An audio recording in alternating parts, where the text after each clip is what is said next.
In this video, we'll be going over cards that are annoying to use for players for any number of reasons that don't really have to do with the activation requirement, but that could be part of it. And at number 10, we have Mystical Refpanel.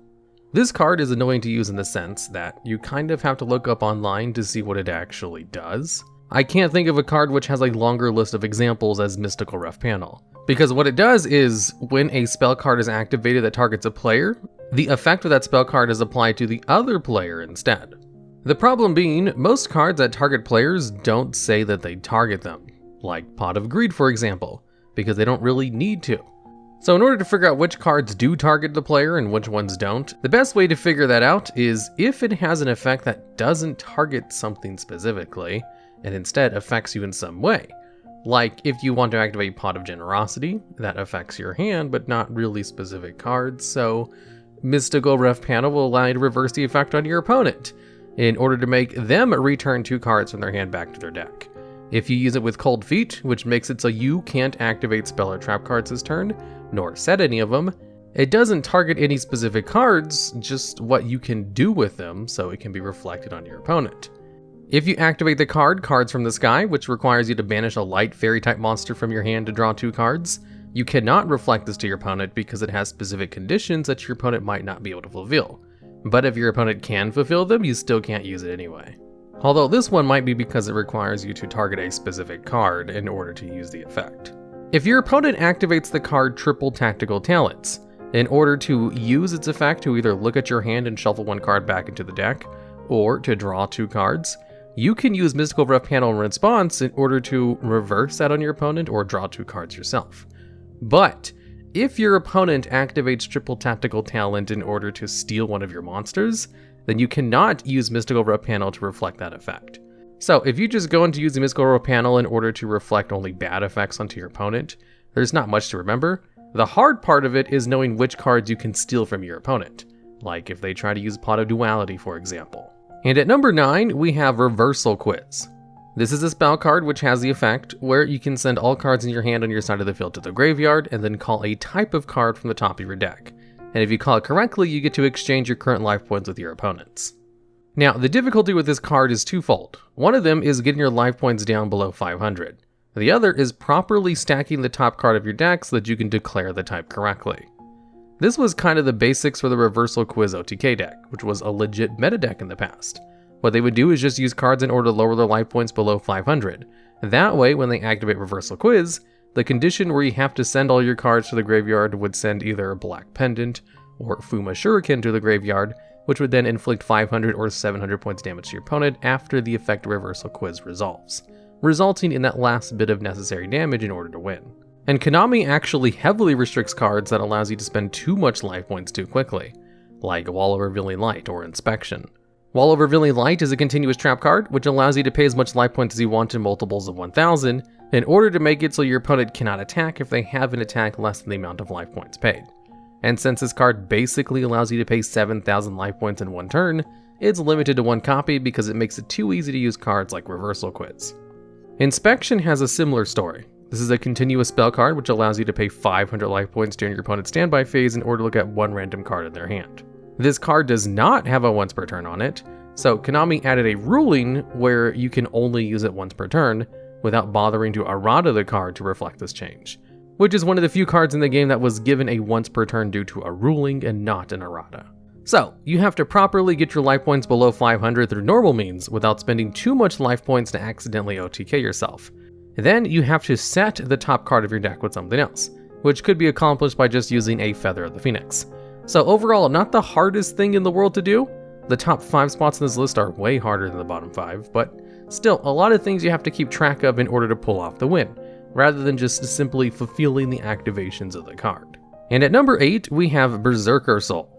Now, this is only on this list for being able to use to its maximum potential, as what this card does is if a monster you control inflicts 1500 or less damage to your opponent by a direct attack, you can then activate this card by discarding your entire hand.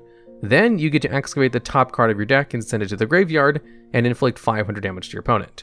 Then you get to repeat this up to 7 more times until you excavate a non-monster card. So, if you're able to excavate 8 monster cards in a row, that's 4,000 points of damage, which makes this one of the highest amount of burn damage cards in the game. However, manually setting up the top 8 cards of your deck to be all monsters is incredibly difficult to pull off. Unless you're playing a full Monster Mash deck, like Super Heavy Samurais, or Gallus the Star Beast engine. Although outside of a full Monster Mash deck, trying to stack the top 8 cards of your deck in order to pull off this effect is almost impossible. Most cards that let you stack the top of your deck don't go that far, and it also means you can't play more than one copy of Berserker Soul if you're trying to go full Monster Mash for the easier activation requirement. And at number 7, we have Dueltaining. This is a field spell card which has the effect of drawing 2 cards during a turn that a player is able to activate one of its 5 conditions, where you either special summon 5 monsters with different levels at the same time, one monster battles 5 times, you activate a card effect as a chain link 5 or higher, roll a 6-sided dice or toss a coin 5 times, or take damage that makes their life points 500 or less. Basically, fulfilling the conditions for any of these is pretty difficult to pull off. You basically have to build your deck around being able to pull off a single one of its conditions, and you can only really lock into its last condition of just taking damage that makes your life points less than 500. In fact, it's such a pain to set up any of these conditions that the card doesn't see any competitive play, despite the fact that drawing 2 cards is an excellent effect. And at number 6, we have Spirit Sculptor. This is a card which has the effect that you contribute 1 monster to add a monster from your deck to your hand, whose combined original attack and defense equals to the combined attack and defense of the tributed monster. So the effect itself is pretty straightforward. Tribute a card to add another monster from your deck to your hand. The thing that makes this card hard to use is the math involved.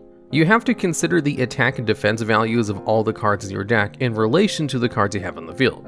Spirit Sculptor itself has 1600 attack and 2100 defense, which when added together equals 3700. Which means Spirit Sculptor can tribute itself in order to search out another card which equals 3700 in value, like Toon Dark Magician, who has 2000 attack and 1700 defense, which adds up to 3700 in value. So Spirit Sculptor exists as a card that can search out pretty much anything from your deck, and he can just tribute himself in order to search out anything which has 3700 in value with their attack and defense. Although it doesn't have to tribute itself, but you do have to do a lot of math on the fly if you're trying to use this thing in order to search out other cards that you haven't predetermined the math values before the duel started. It's another one of those like Mystical Refpanel, where you kind of have to memorize a lot of things before the duel starts. And these are the kinds of cards that this list is really all about. Not ones that have difficult activation requirements like Dueltaining, but ones that you don't want to use because you don't want to do math or keep track of too many things. And at number 5, we have Ma'at. This is a monster which can only be special summoned from your hand by sending specifically a light dragon type monster and a light fairy type monster you control to the graveyard, and cannot be special summoned in other ways. Then it goes on to have the effect where once per turn you can declare 3 card names, and then look at the top 3 cards of your deck. And if any of those cards are of the 3 you declared, you get to add them to your hand. And this card gains attack and defense equal to the amount of cards you added to your hand times 1000. Now, I think this card wins the contest of cards which require you to declare the most amount of exact names without loops, as I'm pretty sure most cards that make you declare card names don't require you to do more than 1. So the difficulty in this card is kind of like Reversal Quiz. First off, it's hard to actually bring the card out because it requires ridiculously specific materials and a monster card you have to search out and add to your hand in order to use it. It's kind of like Neos Wise Man levels of hard to summon. And then in order to make best use of it, the fact that you have to find a way to stack or just look at the top cards of your deck so that you can pull off the effect. And then of course, it's just as easy as naming the top 3 cards of your deck, which just requires a little bit of brain power of having to remember the 3 cards after you've looked at them, or typing them in a lot if you're trying to resolve this effect on an online simulator. And at number 4, we have Mischief of the Time Goddess. This card's effect is actually pretty simple. You can only activate this at the end of a battle phase as a chain link 1, and only if you control Valkyrie monsters, where you then get to skip to the start of the battle phase of your next turn. So basically it gives you 2 battle phases, but only for one specific archetype. So of course they would design that archetype in a way where it wouldn't be too broken being able to attack twice. Although this is still a pretty beneficial effect to have. Now, where this card runs into some difficulty is in all of the ruling nightmares skipping to the start of the battle phase causes. If you have an effect which activates during the end phase of the turn you use it, you just kind of skip that and have to individually deal with the consequences of skipping those things.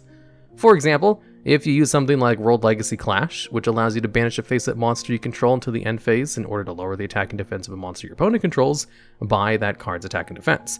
Normally, the card would return during the end phase, but with Mischief of the Time Goddess, the card would never return because it skips the end phase in which it would normally return on. If you have Swords of Revealing Light on the field, and it would become your opponent's third end phase, since the end phase is skipped, Swords of Revealing Light will just sort of stay on the field forever, because it missed the turn in which it would destroy itself. This is just another one of those cards like Mystical Refpanel, where the effect itself is simple enough, you just have to remember a whole bunch of rulings with cards you control, and might run into some problems when it comes to your opponent's cards and how they resolve when their phases are skipped. And at number 3, we have Slash Draw. This is a card which has the effect that you have to discard one card to activate it, then you get to send a number of cards from the top of your deck to the graveyard equal to the number of cards your opponent controls. Then afterwards you draw one card and show it to your opponent. If that one card you drew is another copy of Slash Draw, then you get to destroy as many cards in the field as possible and inflict 2,000 points of damage to your opponent for each card destroyed this way. So, if you simply have 4 cards on the field, that's an OTK, or an FTK when this card was still usable in the meta, because people were actually able to pull off this effect pretty consistently. And the way they stopped that was by limiting it to 1, so you couldn't actually use the effect to inflict all of that damage. Although, this card wasn't really supposed to be resolvable consistently, because of the random nature of how hard it is to actually draw another copy of Slash Draw with the effect. So, how were people actually able to pull this off? Well, with the Danger Skulldread decks. They would use the Danger engine in order to draw nearly every card in their deck in one turn, then use YuGiOh Skulldread's number 4 effect, which reads, if this card is link summoned using 4 materials, you get to draw 4 cards and then place 3 cards from your hand on the bottom of your deck in any order. So what Danger players would do is just keep using the effect in order to stack the bottom of their deck. And then when they drew cards towards the bottom of their deck, they would reliably know which cards were there already. That way, when they got close to the bottom of the deck, they knew when to use a copy of Slash Draw in their hand, based on the number of cards in their opponent's field, while having at least 4 cards on the field to destroy and send to the graveyard. So, if all of that sounds confusing, that's because it was. This was a pretty difficult FTK to pull off because it required you to remember the position of the cards at the bottom of your deck, and you're not allowed to check your deck to remember where you place that Slash Draw. This card really embodies what this list is all about. The conditions to use this card aren't really that difficult. It's just it requires a lot of brain power in order to constantly remember the position of Slash Draw in your deck, when you're placing more and more cards at the bottom of your deck. Not an impossible card to pull off by any means, but it definitely isn't as easy to use as other cards in the game. And at number 2, we have Card of the Soul. This is a normal spell card which allows you to add basically any monster from your deck to your hand, just as long as the monster you're adding to your hand has an attack and defense which adds up to equal your current life points. So if you use this on your first turn with 8,000 life points, you can use it to search out Obelisk the Tormentor, for example, since that card has 4,000 attack and defense, which adds up to 8,000. So that's a pretty simple effect, kind of similar to Spirit Sculptor even. What makes this card difficult to use though, is as soon as you start losing any amount of life points. You see, using this card on your first turn is easy. You can just use it to search out things like Obelisk or Haman, Lord of Striking Thunder. But what happens if you get attacked by a monster and you lose 1,800 life points, for example? This would leave you with 6,200, and then you would just have to do mental math to figure out which cards you can actually search out. Because based on the rules of Yu-Gi-Oh, you can't actually activate a card unless you can resolve the effect. Which means you can't just use Card of Soul to look at your deck to do the math and then say, oh, never mind, I can't find anything, and then shuffle it afterwards. You have to know for sure that you can resolve the effect in order to use it at all. And since it's so difficult to know the total values of all the monsters in your deck, you could either just memorize the attack and defense sums of every card you have, or just never use it after you lose any amount of life points, which is what most people do when they actually use the card. In the normal TCG, it doesn't really see any competitive play, but in Yu-Gi-Oh! Duel Links, where the starting life point value is only 4,000, this card comes up a lot more often because it's a lot easier to search out a card which adds up to 4,000 than it is one that adds up to 8,000. And at number 1, we have a Linear Equation Cannon. Now, a lot of the cards on this list require you to do a lot of mental math, but I think this is the only card in the game which literally is an algebra equation in Yu-Gi-Oh! Card form. This card has the effect that during the battle phase, you can activate this card in order to declare a whole number from 1 to 6. Then choose one effect monster your opponent controls that has a level. Then multiply the level of the monster you chose by your declared number.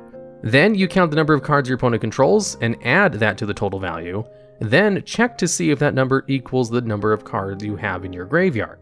Then, depending on if that answer is yes or no, you get to activate one of its two effects. If yes, and that total number equals the amount of cards in your graveyard, you get to send a number of cards from the top of your deck to the graveyard up to the declared number, then shuffle a number of cards your opponent controls into the deck up to the number of cards sent to the graveyard. And this form of removal is really good because it doesn't target and spins all the cards. Basically, one of the best board wipes you can accomplish. However, if no, you lose life points equal to the declared number times 500. So it could be a good way to instantly lose 3,000 life points if you're trying to lower your life points on purpose. So since this card allows you to declare a number from 1 to 6, it does allow you to reliably pull off the yes effect, as long as you're able to do the math in your head really quickly and consistently in order to determine which number from 1 to 6 would allow you to equal the total number of cards in your graveyard in order to spin your opponent's cards, while also having a large enough graveyard to spin more than one card. And there's definitely no other card in the game which requires you to do as much math as this card. At least with things like Heart of the Soul or Spirit Sculptor, you can just do the math before the duel starts and then just never have to worry about it again. But with Linear Equation Cannon, resolving a math problem is literally required when trying to use the effect at all, excluding the amount of times you have to do the equation in your head in order to see if you can even get a yes effect. Which is why Linear Equation Cannon easily makes #1 spot on this list of cards that are annoying to use, because it was never about which ones have the toughest summoning conditions, but in the more loose term that you don't want to use Linear Equation Cannon because it's difficult to use in a physical sense because, of all the math. Alright, and that's the list. Honorable mentions go out to Pole Position, Silent Wabi, and Inspector Border, which are all difficult to use cards as well for varying different reasons that I didn't include in this video because they show up too much in other videos. On an unrelated note, I'm sure many of you have been wondering, why do I make so many top 10 lists about really weird and non-standard topics? Well, the answer to that is pretty simple. It's because they're fun, and not every video needs to be serious, and hopefully you find these niche topics entertaining, and probably learn a new thing or two about cards you've never heard of before.